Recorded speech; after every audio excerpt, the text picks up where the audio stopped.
वंदे गुरु परंपरा।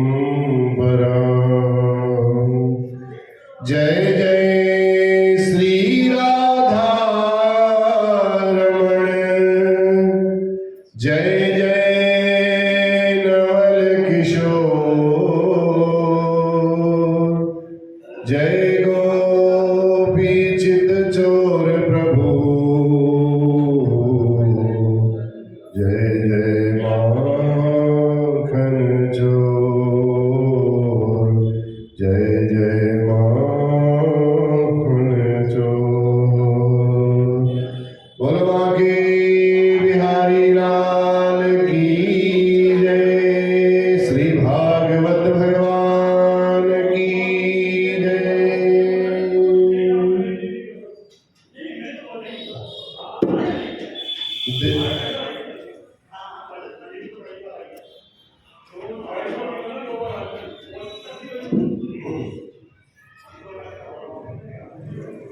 बांके बिहारी हमें देना सहारा, बांके बिहारी हमें देना सहारा, कहीं छूट जाए ना दामन तुम्हारा, कहीं छूट जाए ना दामन तुम्हारा।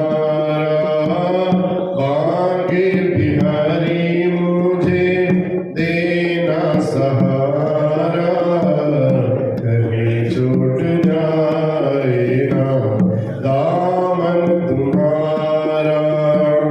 तेरे सिवा मन में समाए न कोई, तेरे सिवा मन में समाए न कोई, लगन का दीपक बुझाए न कोई, लगन का दीपक बुझाए न कोई। तू ही मेरी कश्ती, तू ही किनारा, तू ही मेरी कश्ती, तू ही किनारा, कहीं छूट जाए ना दामन तुम्हारा, कहीं छूट जाए ना दामन तुम्हारा। बांके बिहारी हमें देना सहारा, कहीं छूट जाए ना दामन तुम्हारा। तेरे रास्ते से हटाती है दुनिया, तेरे रास्ते से हटाती है दुनिया, इशारों से मुझको बुलाती है दुनिया, इशारों से मुझको बुलाती है दुनिया। देखूं मैं हरगिज दुनिया का इशारा, देखूं मैं हरगिज में दुनिया का इशारा, कहीं छूट जाए ना दामन तुम्हारा, कहीं छूट जाए ना दामन तुम्हारा। बांके बिहारी हमें देना सहारा, बांके बिहारी हमें देना सहारा, कहीं छूट जाए ना दामन तुम्हारा। तेरे नाम का गान गाता रहूं मैं, तेरे नाम का गान गाता रहूं मैं, सुबह शाम तुमको रिझाता रहूं मैं। सुबह शाम घूमे को रिझाता रहूं मैं, तेरा नाम मुझको है प्राणों से प्यारा, तेरा नाम मुझको है प्राणों से प्यारा, कहीं छूट जाए ना दामन तुम्हारा, कहीं छूट जाए ना दामन तुम्हारा, बांके बिहारी हमें देना सहारा, बांके बिहारी हमें देना सहारा, कहीं छूट जाए ना दामन तुम्हारा, दामन तुम्हारा।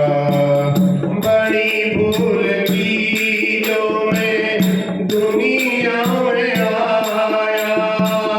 बड़ी भूल की जो मैं दुनिया में आया, ब्याज भी खोया रे मूल गवाया, मूल भी खोया रे ब्याज गवाया, दुनिया में प्यारे मुझको भेजो ना दोबारा, दुनिया में प्यारे मुझको भेजो ना दोबारा, कहीं छूट जाए ना दामन तुम्हारा, कहीं छूट जाए ना दामन तुम्हारा, बांके बिहारी हमें देना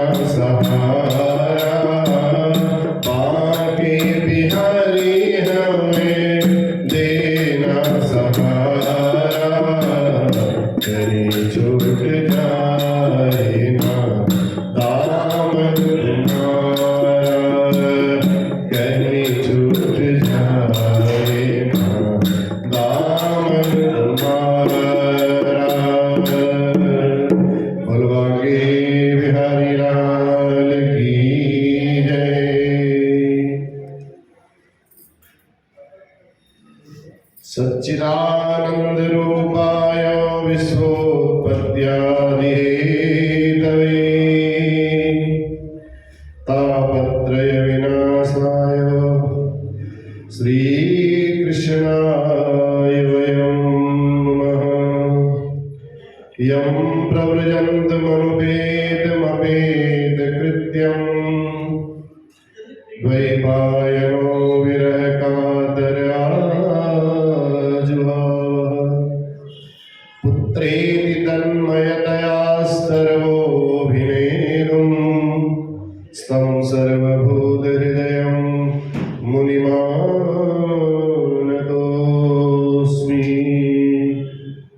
बोले व्यास जी महाराज की जय, श्री सुखदेव महाप्रभु की जय, जय जय श्री राधे।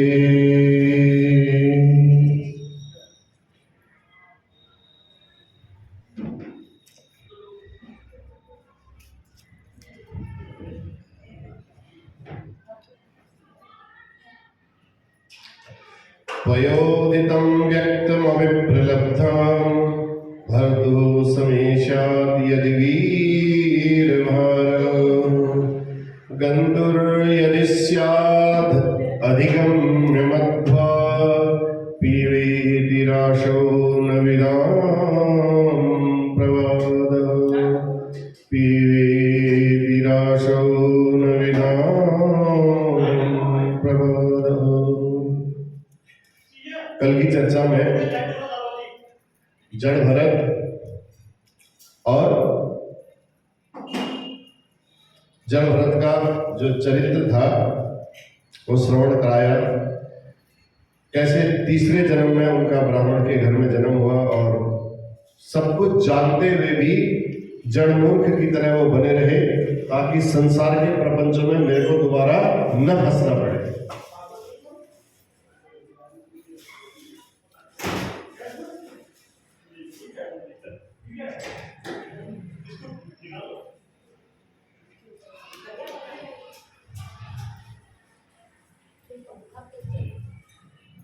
आप अभी कर देंगे, दुबे जी चला देंगे, रजिस्टर मत करो, इधर आ जाइए आप, दुबे जी चला देंगे।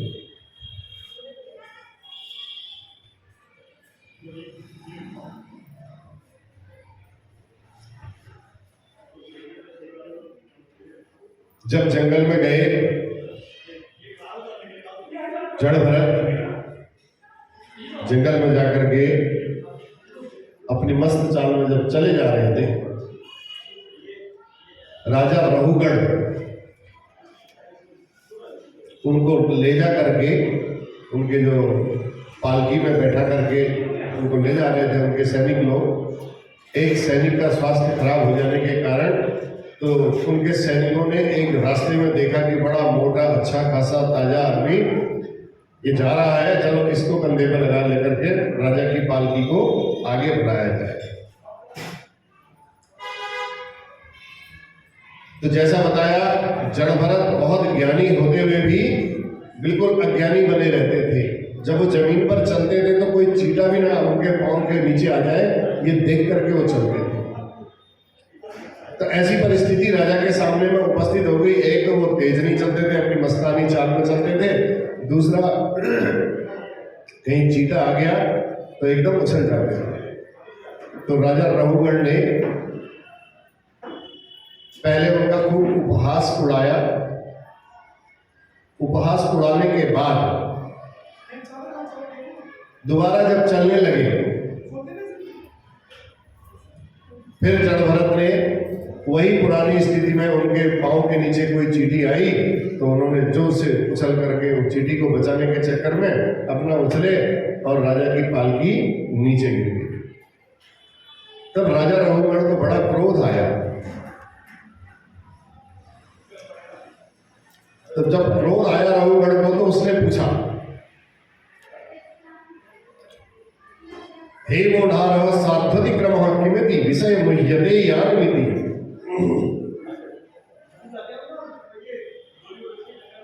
कहा तुम जानबूझ करके नाटक कर रहे हो, तुमको ये मन में तुम्हारे विचार आ रहा है कि मैं ऐसा करूंगा तो राजा मेरे को छोड़ देंगे और मैं इस भार से मुक्त हो जाऊंगा। अब हम तुम्हें छोड़ने वाले नहीं है। अब जड़ भरत जी को लगा भैया पहले बार भी इसने बड़ा उपहास किया, मैंने कुछ नहीं बोला, अगर मैं दोबारा कुछ नहीं बोलूंगा मुझे तो कुछ होना नहीं है।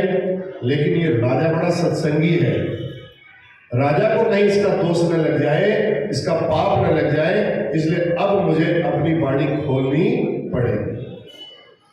तो कहने का भाव ये है, कोई चुप रहे इसका मतलब ये नहीं समझ लेना चाहिए कि उसके अंदर कोई ज्ञान है ही नहीं, उसके अंदर ज्ञान की कमी है या वो कमजोर है। जड़ भरत को लगा कि अब ज्ञान दे देना चाहिए, तो आज जीवन में पहली बार बोले और ऐसा बोले कि राजा रहुगढ़ का कल्याण ही कर दिया उन्होंने। पहले तो संत लोग जल्दी से बोलते नहीं है, जब उनकी ऐसी कृपामयी वाणी प्रकट होती है तो निश्चित ही जीव का कल्याण हो ही जाता है। उसमें से कुछ न कुछ एक बात तो समझ में आ ही जाती है। और संत बोलते भी तभी है जब उसको सामने वाला दिखाई देता है, कोई पात्र है कि हमारी बात को समझेगा, थोड़ी बहुत बात समझ लेगा।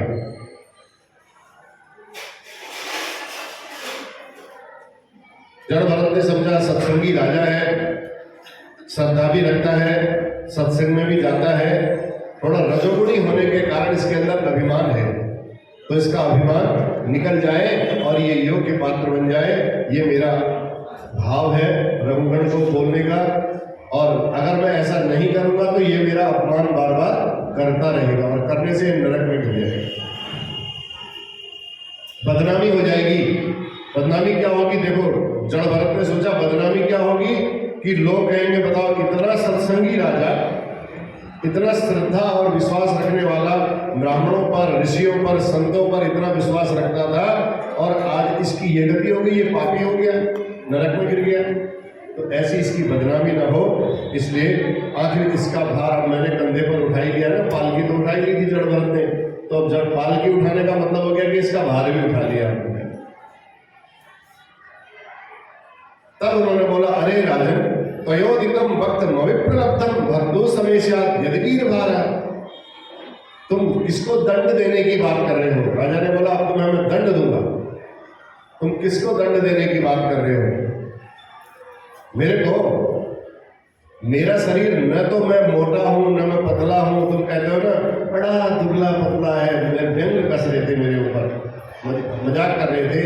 ये शरीर को आप अगर मैं मानते हो, आत्मा मानते हो, तो ये आपकी सबसे बड़ी भूल है। न तो मैं मोटा हूं न मैं पतला हूं, न मैं पैदा हुआ हूं न मैं मरता हूं। अब तुम ये मोटा किसको समझते हो? इस शरीर को समझते हो कि इसके अंदर जो आत्मा है उसको समझते हो? पहले तो ये बताऊंगी। जायते अस्ति विपरिणमते वर्धते अपक्षीयते विनश्यति। जो शरीर की क्रियाएं होती हैं, देह में जो क्रियाएं होती हैं, ये आत्मा में थोड़ी होती है। हमें कष्ट होता है, हमको बुखार आ जाता है, तो आत्मा को थोड़ी बुखार आता है। हमारे हाथ में चोट लगती है तो हमारी आत्मा को थोड़ी चोट लगती है। आत्मा तो अपनी जगह जैसी है वैसी ही है। न जायते म्रियते वा कदाचित् नायं भूत्वा भविता वा न भूयात्। ये आत्मा तो ऐसी है, न जायते न म्रियते, न तो ये उत्पन्न होती है न ये मरती है। न भूत्वा नायं भूत्वा भविता वा, न तो ये पहले उत्पन्न हुई थी न ये आगे कभी उत्पन्न होने वाली है। अजो नित्य, ये शाश्वत है, सनातन है। तो राजा को कहने लगे, तुम किसको समझता है? जड़ भरत, अब राजा था सत्संगी, जड़ भरत जी के वचन जब सुने राजा ने कहा, अरे बाप रे बाप, मैं तो इसको बड़ा महामूर्ख समझ रहा था, ये तो बड़ी ज्ञानियों वाली बात कर रहा है, तो बड़ी वेदांतियों वाली बात कर रहा है। जिसको मैं पागल बाबा समझ करके उठपटांग बातें कर रहा था, आज ये तो मुझको कोई सिद्ध महात्मा नजर आ रहा है। तो इनकी वाणी में तो वेदांत की भाषा छलक रही है। पुनः दोबारा जब गौर से रघुगण ने, राजा रघुगण ने जड़ भरत को देखा तो उनके गले में इतना मोटा यज्ञ को भी दिखाई दिया। अरे यज्ञ को भी जब देखा तो तुरंत पालकी में से उठ गया राजा, एकदम उठ करके साष्टांग प्रणाम किया। सबसे पहले जड़ भरत जी के चरणों में साष्टांग प्रणाम करके कहा, महाराज कस्तुम निगूढ़श्चर्षिद्विजानां विवर्षि सूत्रम कतमो वधूतः। आप कौन है प्रभु? आपने अपना ये गुप्त रूप इतना छुपा करके आप यहाँ विचरण कर रहे हो, घूम रहे हो, मैं आपको पहचान नहीं पा रहा हूं। लेकिन आपका जो ये यज्ञोपवीत है, ये यज्ञोपवीत बता रहा है कि आप कोई सच्चे ब्रह्म ज्ञानी हो गए।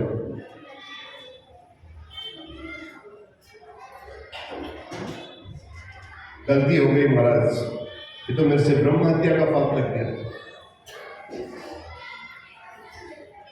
मैं राजा रघुगण कहता है, मैं संसार में डरता किसी को नहीं हूं, राजा हूं मैं तो चक्रवर्ती। अगर डरता हूं तो केवल मैं ब्राह्मण को देख के डरता हूं, और किसी को देख के मुझे डर नहीं लगता है। नाहम विशंके सुरराज वज्रम, इंद्र के वज्र से भी मुझे डर नहीं लगता है। न त्रक्षशूलान् यमस्य दंडात् नाग्न्यर्न सोमा अनिल वित्तपास्त्रान् छंके वृषं ब्रह्मकुलापमाना। डर लगता है तो केवल मुझे ब्राह्मण से लगता है, और मैं इंद्र के वज्र से भी नहीं डरता हूं। डरने की बात तो छोड़ो, ब्राह्मण से मुझे बहुत डर लगता है। महाराज यदि ब्राह्मण कुपित हो जाए, क्रोधित हो जाए, ऐसा तपस्वी ब्राह्मण, ऐसा ब्रह्म ज्ञानी ब्राह्मण, तो वो तो सारे वंश को ही नष्ट कर देता है। इसलिए महाराज आप कौन है, कृपा करके मुझे बताएं। जड़ भरत जी अब मुस्कुरा पड़े। जड़ भरत जी ने कहा, राजन है तो हम भी ब्राह्मण, पर खतरनाक ब्राह्मण नहीं है जैसा तुम समझ रहे हो, ऐसे नहीं। ब्राह्मण तो है, लेकिन जैसे तुमने सोचा वैसे खतरनाक ब्राह्मण नहीं है हम। बस कोई डरने की आवश्यकता नहीं है, जो कुछ कहना है तुम निर्भीक होकर के कहो, तुम्हें डरने की कोई आवश्यकता नहीं है। हमने बता दिया हम वैसे खतरनाक तो है ही नहीं, जो कुछ कह रहे हैं आप कहिए। तब राहुगण ने कहा महाराज बस मेरे मन में आपके शब्दों के प्रति एक जिज्ञासा है। अभी अभी आपने कहा न मैं मोटा हूं, न मैं पतला हूं, न मैं छोटा हूं, न बड़ा हूं, न मरता हूं, न जन्म लेता हूं।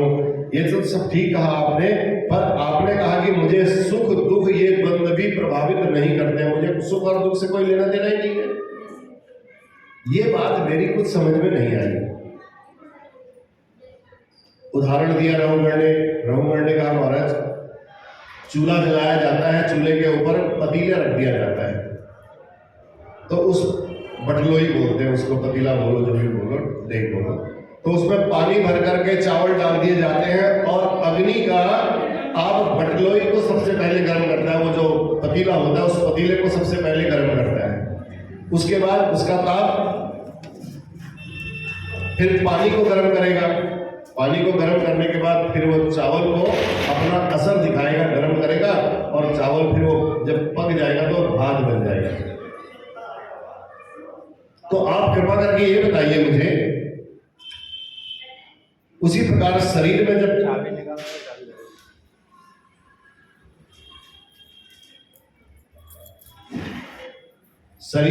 पीड़ा होती है,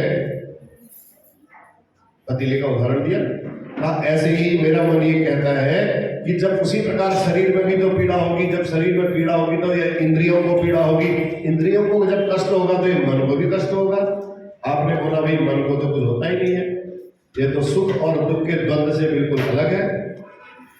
मन को कष्ट हो रहा होगा तो शरीर में स्थित आत्मा जो है उसको भी अवश्य कष्ट होगा।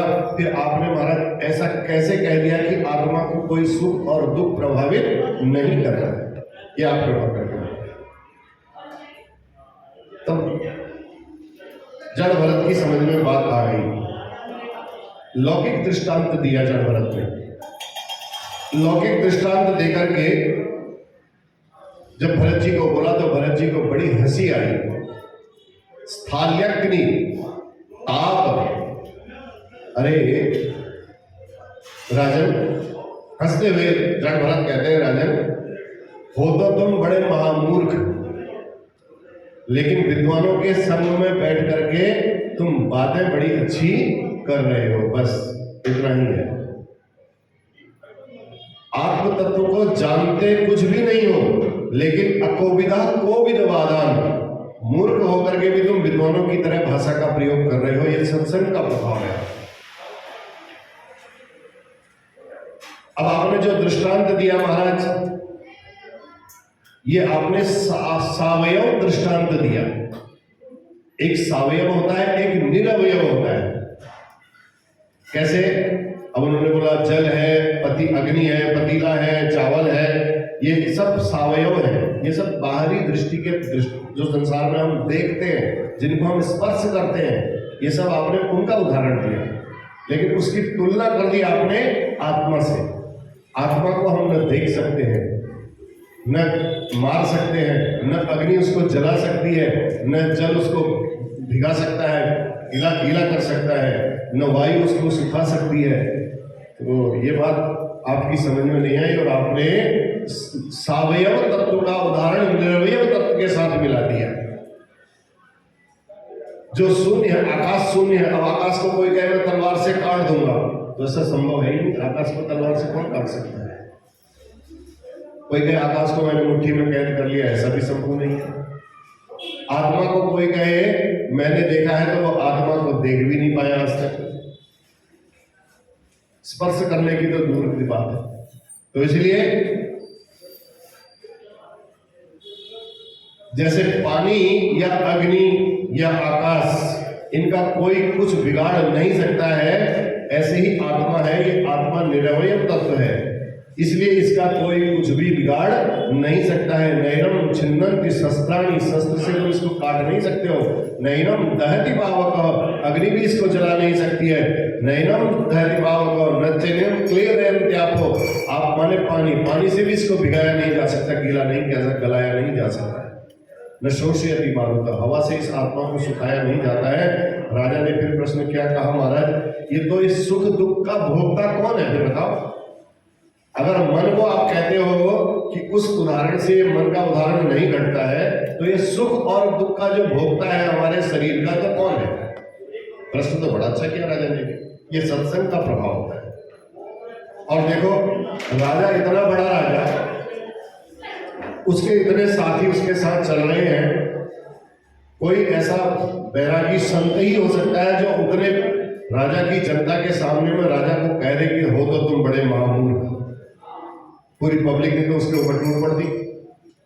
लेकिन संत का अपना चमत्कार था, क्योंकि उनको शरीर से कोई मतलब था ही नहीं। जो बोलना था वो सत्य बोलना था। राजा भी इस बात को बिल्कुल समझ गए, राजा को इतना भी बुरा नहीं लगा।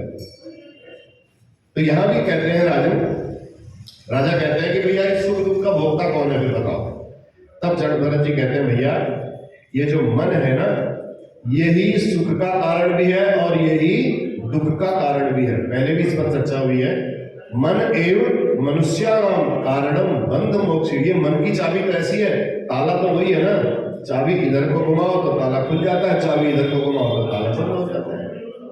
तो मन ही सुख और दुख का कारण है। मन की अनुकूलता है तो सुख है, मन यदि प्रतिकूल है, कोई चिंतित है, किसी बात के बारे में सोच रहा है, तो फिर ये सारे जितने हम यहाँ व्यवस्था कर रहे हैं, जितनी हम कथा सुन रहे हैं, वो मन हमारा सुन तो रहा है, लेकिन हम बैठे तो हैं, लेकिन शरीर से बैठे हैं, मन हमारा कहीं और है। तो वही दुख का कारण बन गया मन। अपने मन को समझा दो, बच्चा होता छोटा सा, उसको 1 मिनट में डांटते हो वो भूल जाता है, तुरंत आ जाता अपने माँ के पास, अपने पिता के पास, भूल जाता मेरे को मारा था, डांटा था, वो फिर उसी प्यार से बोलने लग जाता है। अगर ऐसा स्वभाव हमारा बन जाए तो जिंदगी में सुख और दुख होगा ही नहीं। सुख ही सुख होगा, दुख तो होगा ही नहीं। तो इसलिए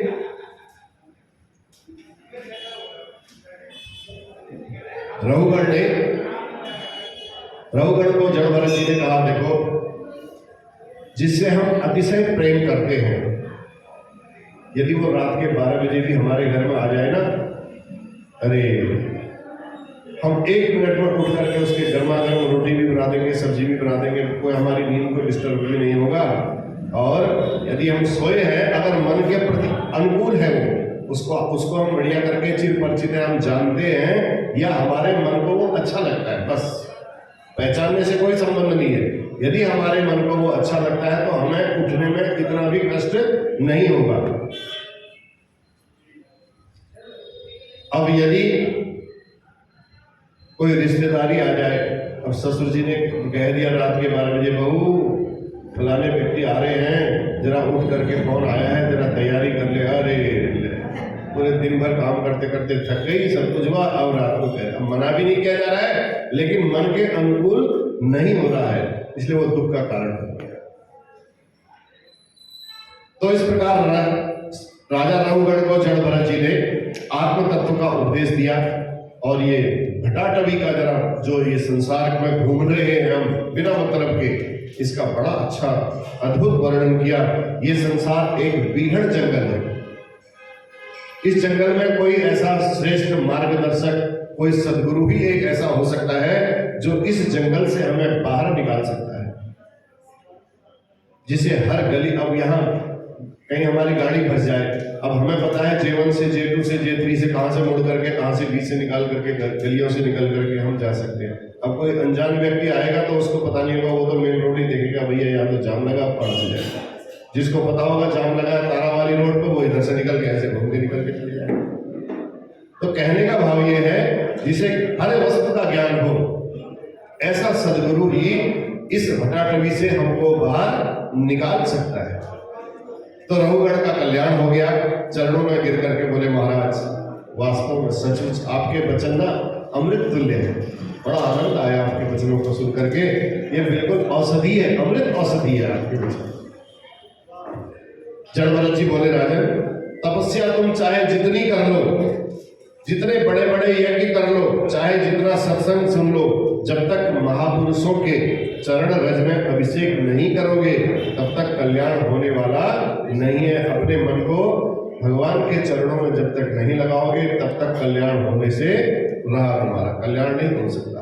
रहु गणेश तपसा नयाति न चेज्जया निर्मण पाद गृहात्वा न छन्दसाम नैव जलाग्नि सूर्य न विना महत् पादरेव अभिषेकम। बिना महत् पाद रजोभिषेकम, बिना बड़े लोगों के, सत्संगी लोगों के, बिना संतों के चरण रज में जब तक तुम स्नान नहीं करोगे तब तक तुम ये सिंधु सौवीर, तो राजन तुम तो एक सिंधु सौवीर देश के इतने बड़े राजा हो और चक्रवर्ती सम्राट रह चुके हो, समस्त भूमंडल का राजा ने कहा महाराज अब मेरे को कोई आवश्यकता नहीं है, बस आपके वचनों को सुनकर के मैं इतना बड़ा राजा होने के बावजूद भी सब कुछ कर लिया है।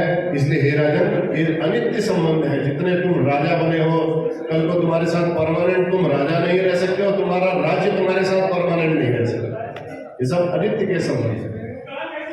यदि अपना वास्तव में कल्याण चाहते हो, वास्तविक कल्याण चाहते हो तो सारा अहंकार त्याग करके, जैसे बच्चे के समान, जैसे मैंने बोला, सारा अहंकार त्याग करके संतों के चरणों में नमन करना सीखो, प्रणाम करना सीखो। पानी खूब बरस रहा हो, देखो ऊंचे ऊंचे झरनों से जब पानी बरसता है, खूब पहाड़ों में जाओगे कभी आपने देखा होगा, तो पानी बरसता है ऊपर पहाड़ों में, पानी की बूंदें तो पड़ती है लेकिन पानी टिकता नहीं है। टिकता कहाँ है पानी? नीचे जाकर के, जहां उसकी थाह होती है, जहां सबसे नीचे जाकर के पानी ठहरता है। यदि आप वास्तविक कल्याण आप चाहते हो तो गहराई जहां होगी, ऐसी गहराई आपको लानी है जहां पानी टिकता है, तो गहराई में टिकता है, बिल्कुल बहने की कोई आवश्यकता नहीं होती। नहीं तो ऊपर से कुछ बूंदें तो पड़ेंगी आपको सत्संग की, लेकिन वो झरनों की तरह भिगा करके फिर नीचे चली जाएगी, कान से सुनोगे बह करके फिर वो बाहर आ जाएगी। तो इसलिए अहंकार का पर्वत नहीं होना चाहिए। अहंकार का पर्वत होगा तो ये सत्संग के अमृत की बूंदें छींटे तो लगाएंगी लेकिन उतना ज्यादा असर नहीं करेंगी, आपके पास टिकेंगी नहीं। टिकना है तो आपको गहराई, अपने मन को बहुत गहरा बनाना पड़ेगा। इस प्रकार जड़ भरत जी ने महाराजा रघुगण का सारा अहंकार एक दो उपदेश देकर के ही तोड़ दिया और उनका कल्याण कर दिया। सबसे बड़ा उनका लक्ष्य था कि इसका कल्याण होना चाहिए। कल के दिन लोग उंगली न उठाएं, इतना बड़ा राजा, इतना सत्संगी राजा, भगवान को इतना मानने वाला, और एक इसकी दुर्गति हो गई। तब सुखदेव जी महाराज कहते हैं, हे परीक्षित, राजा प्रियव्रत वंश के अंतिम राजा और महाराजा विरज हुए इन्हीं के वंश में। जिस प्रकार समस्त देवताओं की शोभा भगवान विष्णु की आभा प्रभा से है, उसी प्रकार प्रियवंश वंश में उत्पन्न जो राजा विरज थे वो भी अपने सुंदर यश से, अपने सुयश से उनने इस वंश को बड़ा विभूषित किया। इसके बाद परीक्षित ने पूछा, महाराज अब तो बहुत हो गई कथा महाराज, यहाँ से थोड़ा संसार कितना बड़ा है ये भी तो बताओ, भूगोल ज्योग्राफी के बारे में बताइए, थोड़ा सा खगोल भूगोल क्या है महाराज, इसके बारे में भी थोड़ा सा ज्ञान दो। तो सुनते रहना, आपकी जितनी समझ में आएगा ठीक है, सुनना भी थोड़ा जरूरी है। तब सुखदेव जी कहते हैं, देखो सुखदेव जी कितने ज्ञानी थे, उनको सब ज्ञान था। हिस्ट्री ले लो उनसे, ज्योग्राफी ले लो, मैथ ले लो, कुछ अध्यात्म की बातें ले लो, सब चीज का ज्ञान, परमहंस थे। तब सुखदेव जी कहते हैं, राजन इस भूमंडल में जम्बू द्वीप आदि 7 द्वीप हैं जो एक एक सागर में समावृत हैं। जम्बू द्वीप के कमल कर्णिका की भांति 9 खंड हैं। 9 खंड कौन कौन से? इलावृत, किमपुरुष, रम्य, हरिनवन, केतुमाल, हरिवर्ष, उत्तर कुरु, भद्रास्व, अजनाब। इन 9 खंडों में भगवान का नित्य निवास रहता है। जम्बूद्वीप आदि जो 9 खंड है, और अजनाब खंड ही भारतवर्ष है। इस भारत भूमि में नर नारायण बद्रिकाश्रम में जो है विराजमान है, नर नारायण के रूप में ही बद्री विशाल में विराजमान है। देवर्षि नारद के साथ समस्त भारतीय उनकी आराधना करते रहते हैं। भारत भूमि ही एक ऐसी भूमि है जो कर्म भूमि है। अन्य सब भूमि यहाँ भोग भूमियां हैं। घूम करके आ जाओ, अमेरिका, ऑस्ट्रेलिया, जहां भी आपको घूमना है, सब भोग भूमि है। कर्म भूमि है तो केवल भारत भूमि है। इसलिए धर्म की संस्थापना के लिए, धर्म संस्थापनार्थाय संभवामि युगे युगे। भगवान कहते हैं जन्म भी देखो भगवान ने सब भारतवर्ष में ही लिया, विदेशों में जाके कहीं जन्म नहीं लिया भगवान ने। अब मन में शंका होती है ना, भाई ये यहीं क्यों लिया, विदेशों में क्यों नहीं लिया? वो भी तो धरती थी, वहां भी तो ले सकते थे भगवान। जब भगवान विश्व का कल्याण करने के लिए आते हैं, सारा ब्रह्मांड जब भगवान का ही है, तो भगवान ने भारत भूमि में ही जन्म क्यों लिया? कहीं भी हो सकते थे भगवान के अवतार, जापान, अमेरिका, इंग्लैंड, जो भी देश है कहीं भी हो सकते थे। तो इसका समाधान ये है, ये पूरा शरीर जो है तो हमारा ही है ना, पूरा जितना संसार है तो ये सब भगवान का ही है, ठीक। और इस शरीर में किसी कारणवश यदि हमको हाथ में कोई पीड़ा हो जाती है तो हाथ को हमको काटना पड़ता है, और या पाँव को काटना पड़ता है। तो हाथ पाँव को काटे बिना फिर जीवन को चलाना बड़ा मुश्किल हो जाएगा। अगर काटेंगे नहीं, हम कहेंगे नहीं रहने दो तो कैंसर होगा या उसकी जो पीड़ा होगी वो बढ़ते जाएगी, पूरे शरीर में फैल जाएगी। तो हाथ कटाना होता है तो हम हाथ को कटा देते हैं, हमारा जीवन चल जाता है। यदि पूरा शरीर स्वस्थ और सुरक्षित हो, लेकिन हृदय की धड़कन, हार्ट अटैक हो गया, कहते हैं हार्ट अटैक तो चेंज नहीं कर सकते ना। जब हार्ट अटैक ही हो जाएगा, हार्ट रुक ही जाएगी, जो हृदय की धड़कन यदि रुक गई तो फिर शरीर का कोई महत्व नहीं रह जाएगा। हाथ कटाने से काम चल सकता है, पाँव कटाने से काम चल सकता है, उंगली कटाने से काम चल सकता है। यदि हृदय की धड़कन रुक गई तो उसके बिना फिर कोई काम चलने वाला नहीं है। बस उसी प्रकार ये समस्त विश्व जो है परमात्मा का विराट बपू है, एक पूरा शरीर है, पूरा विश्व, ठीक। और भगवान, भारत भूमि क्या है? भगवान का हृदय स्थल है। धड़कन जहां चलती है वो भारत भूमि में चलती है। बस इस भारत भूमि की धड़कन जब तक चल रही, देखो धर्म की जितनी भी बातें होती है इस भारत भूमि में ही होती है, और कहीं जा करके नहीं हो जाते हैं, कथावाचक बोल करके आ जाते हैं, लेकिन जितने यज्ञ, कर्म, पूजा पाठ यहाँ भारत भूमि में होते हैं, उसी के प्रभाव से सारा शरीर चल रहा होता है भगवान का, सारा विराट शरीर का भगवान का चल रहा है। तो ये भारत भूमि हृदय स्थल है। यदि इसकी धड़कन रुक जाए तो सारे विश्व के में धर्म की हानि हो सकती है। तो इसलिए भगवान के जितने भी अवतार हुए हैं, धर्म संस्थापनार्थाय संभवामि युगे युगे, धर्म की स्थापना के लिए भारत भूमि में ही भगवान पधारे। इसलिए बड़े बड़े देवता इस भारत भूमि में जन्म लेने को तरसते हैं। देवता लोग भी कहते हैं, मनुष्यों को देख करके बड़े प्रसन्न होते हैं कि कितने अहोभाग्य हैं, इनकी कर्म भूमि में आए।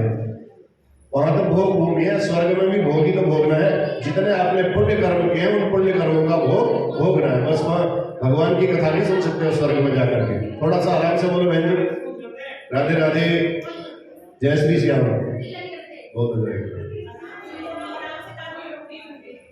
थोड़ा सा आराम से बोलो। अहो अमीशां किमकारिशोभनं प्रसन्न एषां स्विदुत् स्वयं हरि यर्जन्म लब्धं नृषु भारताजिरे मुकुंद सेवो पैकं स्पृहाहिनः। स्वर्ग के देवता भी अहो अमीशां किमकारिशोभनं, भगवान की सेवा में जब लगे हुए देखते हैं ना ये भारत भूमि के लोगों को, तो उनके मन में भी ईर्ष्या हो जाती है, जलन हो जाती है कि ये मानव आज तक तो ये देवताओं की भी पूजा कर रहा था, ये इतने सारे, यदि इसी प्रकार ये पर ब्रह्म की आराधना करने लगे तो कल कहीं पता चले भगवान जड़ भरत की तरह इतने ज्ञानी हो जाएंगे, देवता कहते हैं हमें ही कहीं उनकी पूजा में करनी पड़ जाए। इसलिए बीच बीच में देवता लोग भी इनको रोक टोक करने के लिए कोई विघ्न उत्पन्न कर देते हैं। यदि कोई सोचने की बात है, आपकी कंपनी है बहुत बड़ी, आपका कोई कर्मचारी है, वो अगर वहां काम करता है, काम करते करते अब वो आपका ही बॉस बन करके आ जाए उसी कंपनी में, तो थोड़ा आप असहज तो हो ही जाओगे। कल तक तो मैं मेरे अंडर में काम करता था, आज मैं इसके अंडर में काम कर रहा हूँ, थोड़ा सा असहज हो सकते हैं शरीर की दृष्टि से। मन की दृष्टि से कुछ नहीं होता है। जड़ भरत जी की तरह शरीर को कुछ नहीं समझोगे तो कुछ नहीं होगा।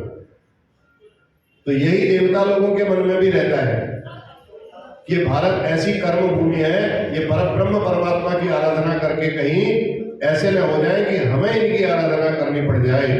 पर देवताओं के यहाँ कर्म भूमि नहीं है, भोग भूमि है। तो इसलिए जितने अभी तक जितने पुण्य किए हैं उन पुण्यों का वहां फल भोगा जाता है। उसके बाद उनको लौट करके इस पृथ्वी पर ही आना पड़ता है। तो मानवों के जब इन शुभ कर्मों में लगे हुए देखते हैं, मानवों को प्रवृत्त होता हुआ देखते हैं, तो देवता स्वयं भयभीत हो जाते हैं। नयत्र वैकुंठ कथा सुधा पगा, वहां कोई कथा नहीं है, कोई सुधा नहीं है। न साधो भागवतास तदाश्रया, न कोई साधु संत मिलते हैं वहां, न कोई भागवत की कथा सुनने को मिलती है, जहां पर न तो भगवान के भक्तों का दर्शन होता है, न जहां यज्ञों की स्वाहाकार स्वधाकार पितरों की पूजा होती है, ऐसा कुछ नहीं है। सुरेश लोकों भी नसे नवई ससे पिता, ऐसे स्वर्ग में जाकर के मनुष्य जो ज्ञानी होते हैं वो कहेंगे हम क्या करेंगे वहां जाकर। हनुमान जी भी नहीं गए भगवान जी के साथ परम धाम।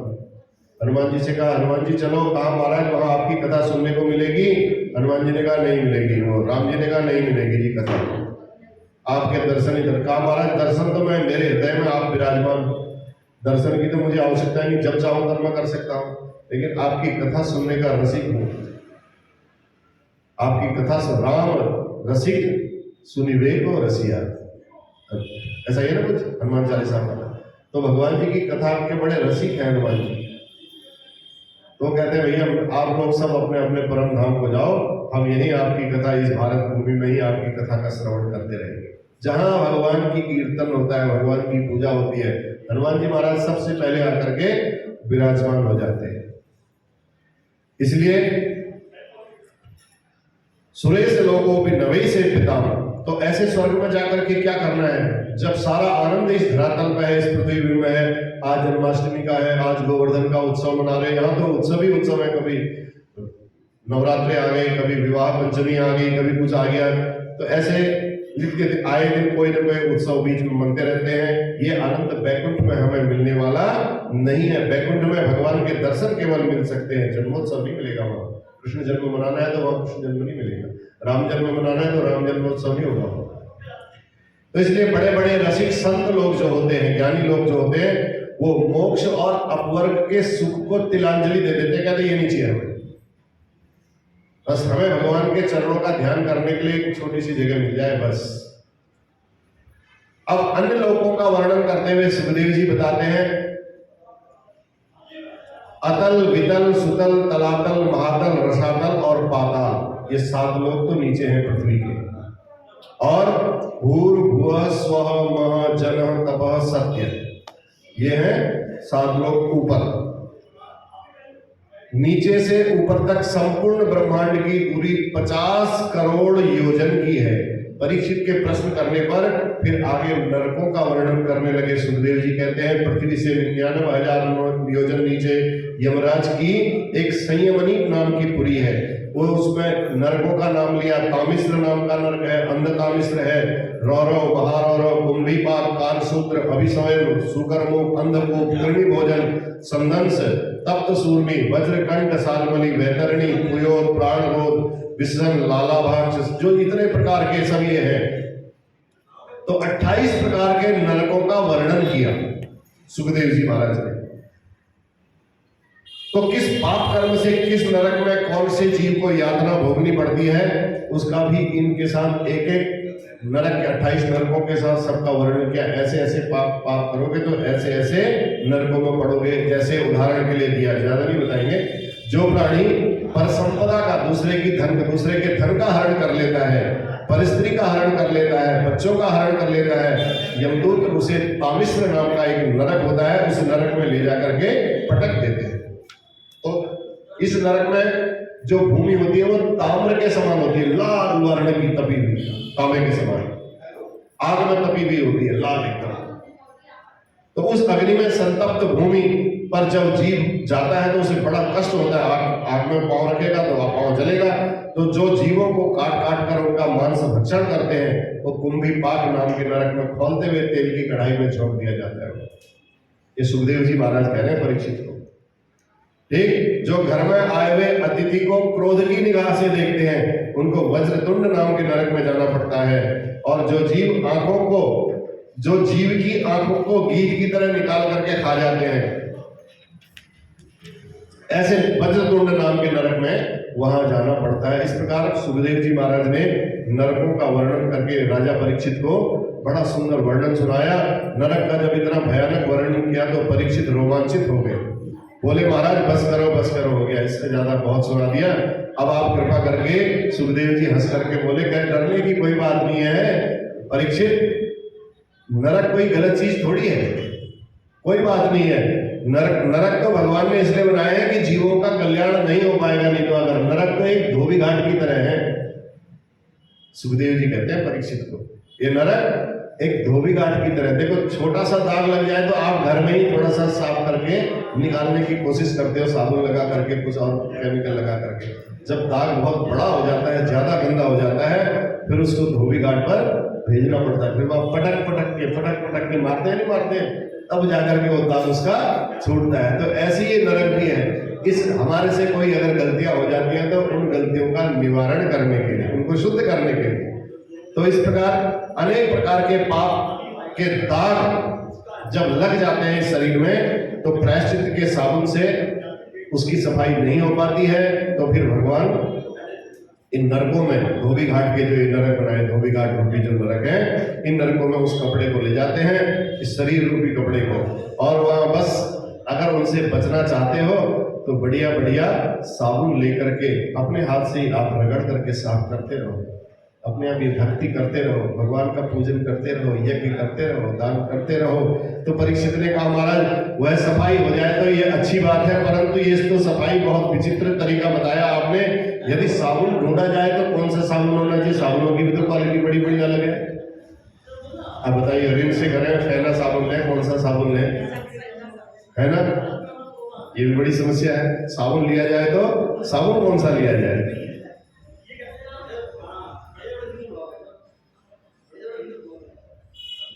तब बताते हैं कि जो ऐसा साबुन लो जो सस्ते से सस्ता हो, एक बार रगड़ो और उसको रगड़ने के बाद पानी से धो तो वो साफ हो जाए। तो सुखदेव जी प्रसन्न होकर के महाराज कहते हैं अच्छा महाराज, तो इतना बढ़िया और सस्ता साबुन एक बार रगड़ कर कहीं धो दिया तो बड़े बड़े दाग तो छूटेंगे ही नहीं, वो तो रह जाएंगे। केचित केवलया भक्त्या वासुदेव परायणा अघम भुवंति कार्चेनो निहार मिव भास्करो। तब सुखदेव जी कहते हैं जैसे भुवन भास्कर सूर्य नारायण के उदित होने पर संपूर्ण त्रिभुवन का अंधकार एकदम समाप्त हो जाता है, ऐसे ही भगवान के मंगलमय नाम का मुख से आप गान करते रहो। यही सबसे सरल और सस्ता साबुन है। इससे सरल साबुन कोई सस्ता साबुन मिलने वाला नहीं है। बस राम राम राम राम एक, राम राम दो, राम राम तीन बोल दो, इतना ही बहुत है। ठीक, तो सबसे सरल और सबसे सस्ता साबुन यही है। जीव के जन्म जन्मांतरों के पाप के जितने धब्बे हैं, पाप के जितने दाग हैं, वो एकदम साफ हो जाते हैं, भस्मीभूत हो जाते हैं। तब परीक्षित महाराज कहते हैं क्या ऐसा कुछ हुआ है क्या?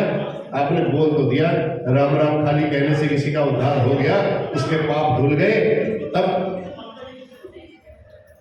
बताते हैं सुखदेव जी कहते हैं जब मैं बात बोल रहा हूं परीक्षित, तो उसके पीछे कोई न कोई आधार अवश्य होगा। भगवान के मुंह से ही वाणी निकल रही है। सुखदेव जी के मुंह से वाणी निकलने का मतलब है भगवान के मुंह से वाणी निकल रही है। तो सुखदेव जी कहते हैं एक अजामिलोपाख्यान सुनाते हैं, सुनो। कन्नौज में रहने वाला एक अजामिल नाम का ब्राह्मण हुआ करता, बड़ा वेद पाठी, मातृ पितृभक्त, पतिव्रता उसकी पत्नी, आज्ञाकारी बेटे, सब कुछ था। लेकिन एक दिन दुर्भाग्य से, दुर्दैव से लकड़ी बीनने के लिए गया, समिधा बीनने के लिए गया और जंगल में किसी शूद्र वैश्या को उसने देख लिया। मति उसकी मलिन हो गई, गंदी हो गई। अब वो उस वैश्या को देख करके उसको जब आकर्षित हो गया तो उसी वैश्या के साथ वो रहने लगा और उसी के साथ चला गया, अपने घर को भूल गया। उस वैश्या के साथ रहते रहते उसकी 10 संतानें हुई और सबसे छोटे बेटे का नाम संतों के कहने से उन्होंने नारायण रख दिया। 10 संतानों में सबसे छोटे बेटे का नाम नारायण रख लिया और बात बात पर उसको बड़ा लाड प्यार भी करता था, बुलाते रहता था, नारायण इधर आओ, नारायण इधर आओ। तो भगवान जी का नाम भी स्मरण हो जाता था और बेटे को बुला भी लिया करता था। एक बार मृत्यु का समय जब निकट आ गया, मृत्यु निकट आ गई, उसके मृत्यु का क्षण निकट आ गया, तो काले काले यमदूत जब उसको दिखाई पड़े तो डर के मारे उसने अपने बेटे को दिखाया, अरे नारायण इधर आओ बेटे, इधर आओ, नारायण नारायण। बेटा गया था घूमने के लिए, बहुत तेज जोर शोर से चिल्लाने लगा, अब सुनाई नहीं दे रहा है, काले काले यमदूत दिखाई दे रहे, उनको देख के डर लग रही, कौन आ गया हमारे घर के अंदर। तो अपने बेटे को नारायण बेटा नारायण बचाओ, बेटा नारायण बचाओ, बेटा नारायण बचाओ। तो नारायण इधर आओ कहा तो ये शब्द भगवान के पार्षदों के कान में पड़े, दूरे क्रीडन का सक्तम पुत्रम नारायणाभयम प्लावितेन स्वरेण उच्चैहि जुह्वा कुलेन्द्रिय।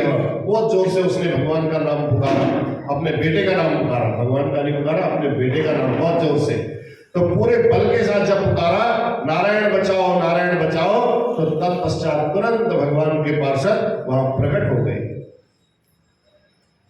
उनने जो यमदूत थे उन यमदूतों को धक्का मार के उनको यमपास से मुक्त कर दिया और यम के दूत तुरंत उठ करके खड़े हो गए। क्यों भैया, तुम अचानक आप लोग यहां कैसे आते? चार चमकीले चमकीले तुम कहां से आए हो? विष्णुदूतों ने कहा कि तुम बताओ, तुम काले कलूटे जो हो, तुम कहां से आए हो? तो यमदूतों ने कहा महाराज हम नहीं जानते, यम तो यमराज के दूत हैं और पापियों को पकड़ने का ही हमारा काम है। आपका परिचय क्या है, आप कृपा करके बताओ। तो विष्णुदूतों ने बताया, कहा महाराज हम भी यमराज के, हम विष्णुदूतों ने कहा हम श्रीमन नारायण के दूत हैं, भगवान श्री हरि के दूत हैं, भगवान विष्णु के दूत हैं। नारायण को पुकारने वाले जो भी होते हैं, हम जहां पर भगवान का नाम सुनते हैं, अपने प्रभु का नाम सुनते हैं, हम तुरंत उनकी सहायता के लिए वहां पहुंच जाते हैं। कौन ऐसा भगवान का अनन्य भक्त है? विष्णुदूतों ने जब ऐसा कहा, जब हम आ जाते हैं तो तुम्हारे यहां टिकने की कोई संभावना नहीं होनी चाहिए। जहां भगवान का नाम स्मरण किया जाए तुम लोग वहां बिल्कुल मत आया करो, ऐसा विष्णुदूतों ने बोला। तो यमदूतों ने कहा किसी और को महाराज तुम लोग पागल बनाओ, तुम्हें मालूम नहीं है इसके बेटे का नाम नारायण है, इसने कोई भगवान नारायण को नहीं बुलाया है, इसके बेटे का नाम नारायण है, ये तुम्हारे मालिक को नहीं बल्कि अपने पुत्र को पुकार रहा है। तब विष्णुदूतों ने कहा हमें इससे कोई प्रयोजन नहीं है, नारायण हमारे प्रभु का नाम भी है, हमारे मालिक का नाम भी नारायण ही है, इसलिए जो हमारे मालिक को पुकारेगा, हमारे मालिक का नाम लेगा, आज से नहीं अनादिकाल से है। इसने तो आज रखा होगा अपने बेटे का नाम नारायण, मेरे मालिक का नाम तो अनादिकाल से नारायण है, इसलिए बेटे का नाम तो 2-4 साल 5 साल 6 साल 7 साल का होगा, इससे इतने समय में रखा होगा, इसलिए पर हमारे स्वामी का तो बहुत लंबे समय से है। तो अब बताओ आपकी माने कि इनकी माने? तो हमारे स्वामी का नाम पुकारा इन्होंने। सांकेत्य पारिहास्यम वास्तोमहम हेमन लेवा वैकुंठ नाम ग्रहणो मशेषावहरम विधु। भगवान के मंगलमय नाम का एक बार गान करके जीव के सारे पाप तत्क्षण भस्मीभूत हो जाते हैं, चाहे वो कैसा भी हो, भाय कुभाय अनख आलस हो, नाम जपत मंगल दिशि दस। तो वस्तु शक्ति का ज्ञान, जो वस्तु शक्ति जो है ज्ञान की अपेक्षा नहीं रखती है, इसलिए अग्नि में दाह की शक्ति है, जलाने की शक्ति है। अब हमें ज्ञान हो चाहे ना हो, अगर अज्ञान से भी अग्नि में हाथ पड़ेगा तो अग्नि हाथ को जलाएगी ही जलाएगी, और जानबूझ करके हाथ को हम अग्नि में डालेंगे तो भी अग्नि जलाएगी ही जलाएगी। इसलिए वस्तु शक्ति जो होती है वो ज्ञान की अपेक्षा नहीं रखती है, अग्नि का गुण है जलाना। तो इसी प्रकार विष ले लो, विष में मारक शक्ति है, हमें ज्ञान हो या ना हो, अगर हमने विष पी लिया तो बचने वाले फिर हम कहीं से नहीं रहे, वो तो अपना प्रभाव दिखाएगा ही दिखाएगा। अनजाने में यदि कोई प्रभु का नाम ले भी लेता है तो तो उसे इस संसार से तरना ही पड़ेगा, क्योंकि प्रभु के नाम में तारने की शक्ति है। तो उस शक्ति के प्रभाव को हम मिटा नहीं सकते, किसी भी रूप में नहीं मिटा सकते हैं। नाम में जो तारक शक्ति है वो किसी ज्ञान की अपेक्षा नहीं रखती है। आपने नाम ले लिया, किसी भी रूप में ले लिया, बस वो तो अपना काम करेगी ही करेगी वो शक्ति। तो तुमने श्रद्धा से लिया हो चाहे अश्रद्धा से लिया हो, इससे कोई प्रयोजन नहीं है। और भगवत पार्षदों और यमदूतों के बीच में इस प्रकार बहुत बहस हुई, और फिर जब नहीं माने तो भगवत पार्षदों और यमदूतों के बीच खूब आपस में लड़ाई हुई, पिटाई हुई। यम के दूत अंत में अजामिल को छोड़ करके वहां से भाग गए। भगवान के दूतों के सामने में उनकी कुछ नहीं चली। विष्णु दूत अंतर ध्यान हो गए। दोनों के संवाद को अजामिल ने बड़े ठीक तरीके से सुना, उन दोनों की बात को उसने बड़े ध्यान से सुना। अब लड़ाई तो अजामिल के लिए हो रही थी, उसने बोला दोनों लोग आ गए और इतनी सारी बहस करके गए।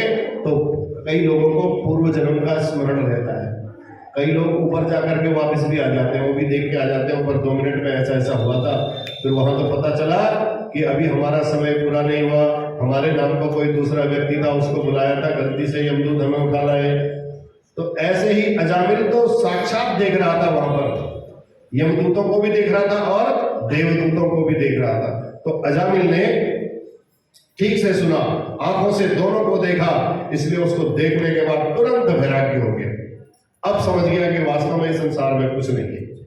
विचार करने लगा, जब धोखे से मैंने ऐसा नाम ले लिया, इतना बड़ा चमत्कार हो गया, कहीं सचमुच यदि मैंने प्रभु को आज तक कहीं पुकार लिया होता तो क्या नहीं हो जाता। सबको छोड़ करके अजामिल भी हरिद्वार की यात्रा पर निकल गए। खूब भजन करके गंगा द्वार मुपे आयो, मुक्त सर्वानुबंधन, समस्त बंधनों से मुक्त होकर के अंत में परम पद को प्राप्त हो गया। और उधर यमदूतों ने यमराज के सामने कालदंड फेंक दिया। यमदूत गए, बड़े गुस्से में गए, क्योंकि यहाँ खूब पिटाई हुई थी उनकी। यमदूतों से यमराज से कहा, महाराज लिए लो अपना डंडा वंडा, आज के बाद हम आपकी नौकरी नहीं करेंगे, इस्तीफा दे रहे हैं, हम रिजाइन दे रहे हैं। यमराज ने पूछा, भैया क्या हो गया, बताओ तो सही, बात क्या हुई, रिजाइन दे रहे हो तो उसका कोई रीजन तो दो। तब यमदूत कहते हैं, महाराज आपने हमको भेजा कि फलानी जगह जाओ और उसको लेकर के आ जाओ। हम वहां गए, वहां 4 चोर आए थे, चमकीले बड़े सुंदर श्वेत वर्ण के, और उन्होंने हमको मारपीट करके भगा दिया।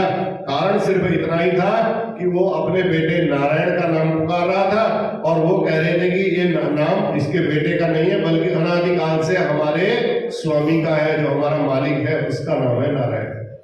इसलिए इसने हमारे मालिक के नाम को पुकारा है, तो हमको आना ही पड़ा। दौड़कर यमराज ने जब सुना तो यमराज ने उनके मुंह पर एकदम हाथ रख दिया ऐसे, नारायण यमदूतों को कहा, मुंह में एकदम हाथ रख दिया ऐसे। कहीं तुमने यहाँ भी नारायण बोला तो वो देवदूत जो है भगवान विष्णु के जो पार्षद है वो यहीं न पहुंच जाएंगे और समस्या हो जाएगी, हमारी तो रोजी रोटी खराब हो जाएगी, सारी खतरे में पड़ जाएगी रोजी रोटी। तो यमराज ने देवदूतों के मुंह में हाथ लगा दिया। तो यमराज बोले, अभी मंगलमय नाम जो तुमने लिया है, नारायण बोल रहे थे ना, कहीं चिल्ला करके तो मत बोल देना ऐसे। यहाँ जो नरकों में जो पापी लोग पड़े हैं, अगर इनके कानों में नारायण शब्द पड़ गया तो ये तो सबके सब तर जाएंगे, हमारा तो नरक सारा खाली हो जाएगा, हमारी तो रोजी रोटी चली जाएगी। तो इसलिए यमराज ने कहा, बिल्कुल जो नरक में पड़े हैं भैया उन सबको यहाँ से भी छोड़ना पड़ेगा, उनको विदाई देनी पड़ेगी। तब यमदूतों ने पूछा, अच्छा महाराज ऐसा चमत्कार क्या है, फिर बताइए, इस नाम की महिमा क्या है। धर्मराज लोग तब कहते हैं, भैया हम क्या बताएं तुम्हें इस नाम की महिमा को, भगवान से पूछो तो भगवान ही बता देंगे तुमको इस नाम की महिमा। कहा कहो लगी नाम बढ़ाई, राम न सकहि नाम गुण गाई। यमदूत कहते हैं, महाराज जिसकी महिमा की कोई बात बता ही नहीं सकता है, जिस तत्व का कोई प्रतिपादन कर ही नहीं सकता है, तो उसको खाली हम अपने मन में कपोल कल्पना क्यों करें फिर। धर्मराज बोले, ऐसी बात नहीं है बेटा, हम 12 लोग 12 भागवत हैं जो भगवान के परम भक्त हैं, जो थोड़ा बहुत तो जानते हैं कौन कौन है। स्वयंभुर्नारदः शंभु कुमारः कपिलो मनु प्रहलादो जनको भीष्मो बलिर्वैयासकिर्वयम् द्वादशै विजानीमो धर्मं भागवतं भटा। द्वादश भागवतों का नाम है ये। द्वादश भागवत परम भागवत माने जाते हैं, भगवान के परम भक्त माने जाते हैं। भागवत माने भक्त, ये भगवान के परम भक्त हैं, इसलिए वैष्णव लोग द्वादश जगह तिलक धारण करते हैं। यहाँ भी करते हैं, हाथ में भी करते हैं, यहाँ भी करते हैं, पेट में भी करते हैं, सब जगह 12 जगह तिलक लगाते हैं। और भागवत में भी, श्रीमद् भागवत में भी स्कंद कितने हैं? 12। 12 अक्षर मंत्र, उसका बड़ा महत्व है। वो मंत्र भी 12 अक्षर है। इस प्रकार जब नाम की गरिमा का निरूपण किया, नाम के बारे में बताया, तब यमदूत बोले महाराज अब हमें ज्यादा इतनी बात सुनाओ मत, इन झंझटों में नहीं पड़ना, सीधी सादी बात बता दो कि हम किसको पकड़ने जाएं। बस आपका आदेश होता है तो हम पकड़ने जाएं तो किसको पकड़ने जाएं, आप ये बताओ। इतनी सारी बात हमारी समझ में नहीं आती है। जो पाप होता है ना पूर्व जन्म का, जब पूर्व जन्म का पाप होता है तो हरि चर्चा बिल्कुल अच्छी नहीं लगती है। जैसे ज्वर के वेग से भूख विदा हो जाए, जब बुखार आता है तो भूख एकदम गायब हो जाती है, ऐसे पूर्व जन्म के पाप जब ज्यादा उत्कट होते हैं तो हरि चर्चा ज्यादा अच्छी नहीं लगती। तो यमदूतों को ज्यादा अच्छी नहीं लगती। उन्होंने कहा इतनी सब बातें बताने की आवश्यकता नहीं है महाराज, आप बताओ कि आप आदेश करते हो और हम चले जाते हैं वैसे पिट करके आ जाते हैं। आप ये बताओ कि हमें कहां जाना चाहिए। तब धर्मराज ने कहा बड़ी विशेष बात, जिह्वाम न भक्ति भगवत गुणानाम अधेयम चेतश्च न स्मरति तच्चरणारविंदम कृष्णाय नो नमति यच्छिरः एकदापि तारान अद्भय सतो कृत विष्णु कृत्याम। यमराज कहते हैं कि जिनकी जिह्वा से कभी हरिनाम निकला ही ना हो, जिनके सिर भगवान के चरणों के आगे कभी झुके ना हो, जिनका चित्त हरि चरणों के इन हरिचरण कमलों का चिंतन करने के लिए मन कभी आया न हो, और ऐसे लोगों को तुम लेकर के यहाँ आओ, बाकी किसी को तुम हाथ नहीं लगाना, हाथ मत लगाना। तब सुखदेव जी कहते हैं परीक्षित, ये कथा मैं अपने आप नहीं कह रहा हूं, कुंभज ऋषि ने मुझे, महर्षि ने मलय पर्वत पर भगवत सेवा में मुझको सुनाई थी। सुखदेव जी महाराज को कुंभज ऋषि ने ये कथा सुनाई थी। वही कथा मैं आज आपको सुना रहा हूं, प्रसंगानुसार आज मैंने सुना दिया। अब तुम बताओ इससे ज्यादा नाम की और महिमा क्या हो सकती है। तब भागवत संहिता के 6ठे स्कंद का नाम है पोषण। पोषण का तात्पर्य हो गया पोषणम तदनुग्रह, भगवान का जीवों पर किस प्रकार अनुग्रह होता है, भगवान जीवों पर कैसे कृपा करते हैं, ये चर्चा करेंगे कल। बोलवा के बिहारी लाल की जय, श्री भागवत भगवान की जय। जय जय नारायण नारायण हरि हरि, भजो नारायण नारायण हरि हरि, तेरी लीला सबसे न्यारी न्यारी हरि हरि। जय जय नारायण नारायण हरि हरि, प्रभु नारायण नारायण हरि।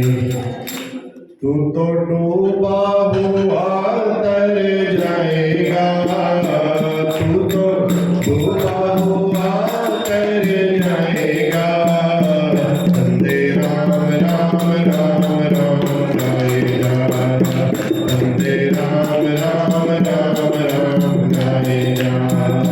तेरा जीवन सफल हो जाएगा, तेरा जीवन सफल हो जाएगा, वंदे राम राम राम राम गाएगा, वंदे राम राम राम राम गाएगा।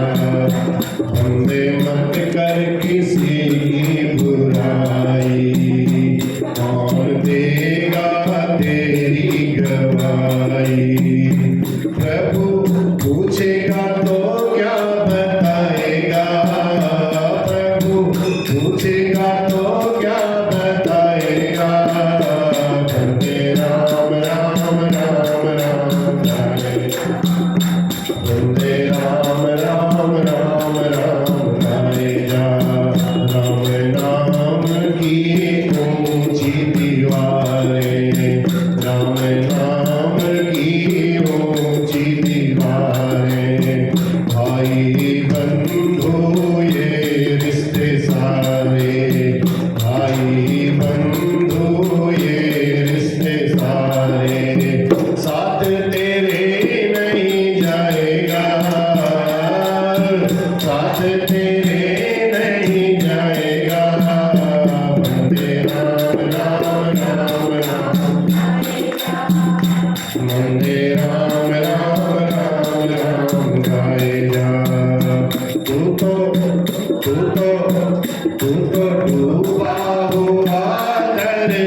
तो गाता हुआ तर जाएगा, तू तो गाता हुआ तर जाएगा। वंदे राम राम राम राम गाएगा, वंदे राम राम राम राम गाएगा। राम नाम का भर लो खजाना, राम नाम का भर लो खजाना। साथ तेरे यही है जाना, साथ तेरे यही है जाना। तेरे अंत समय काम आएगा, तेरे अंत समय काम आएगा। वंदे राम राम राम राम, वंदे राम राम राम राम गाएगा। तू तो डूबा हुआ तर जाएगा, तू तो डूबा हुआ तर जाएगा। वंदे राम राम राम राम, वंदे राम राम राम राम गाएगा। राम नाम को अपना बना लो, राम नाम को अपना अपना जीवन सफल बना लो, अपना जीवन सफल बना लो। साथ तेरे यही जाएगा, साथ तेरे यही जाएगा। वंदे राम राम राम राम गाएगा, वंदे राम राम राम राम गाएगा।